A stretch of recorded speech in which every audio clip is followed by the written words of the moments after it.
السلام علیکم دوستو، ایک خوبصورت تحریر نظروں سے گزری تو سوچا آپ لوگوں کے ساتھ شیئر کر دوں کہ انگریز افسران جنہوں نے ہندوستان میں ملازمت کی، جب وہ واپس انگلینڈ آتے تو انہیں یہاں پبلک پوسٹ ذمہ داری نہیں دی جاتی تھی۔ دلیل یہ تھی کہ تم ایک غلام قوم پر حکومت کر کے آ رہے ہو، جس سے تمہارے تیور اور رویے میں یقیناً فرق آیا ہوگا۔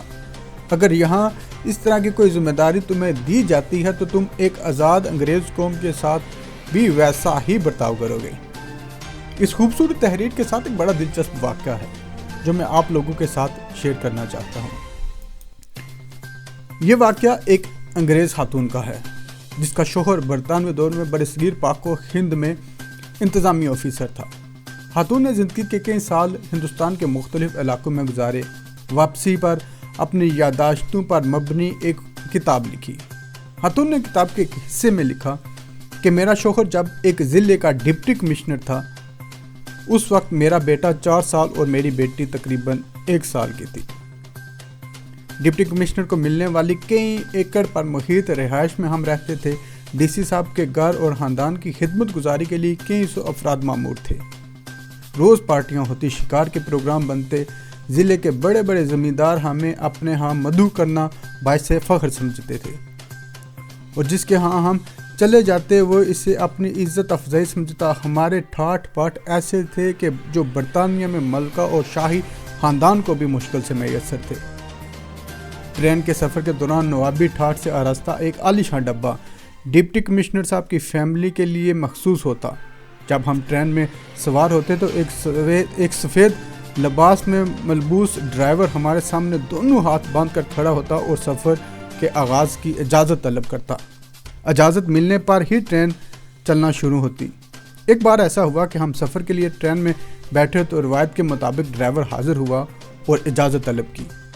اس سے پہلے کہ میں بولتی، میرا بیٹا بول اٹھا جس کا موڈ کسی وجہ سے خراب تھا۔ اس نے ڈرائیور سے کہا کہ ٹرین نہیں چلانی۔ ڈرائیور نے حکم بجا لاتے ہوئے کہا کہ جو حکم چھوٹے صاحب۔ کچھ دیر کے بعد صورتحال یہ تھی کہ اسٹیشن ماسٹر سمیت سارا عملہ جمع ہو کر میرے 4 سالہ بیٹے سے درخواست کر رہا تھا، لیکن بیٹا ٹرین چلنے کی اجازت دینے کے لیے تیار ہی نہ تھا۔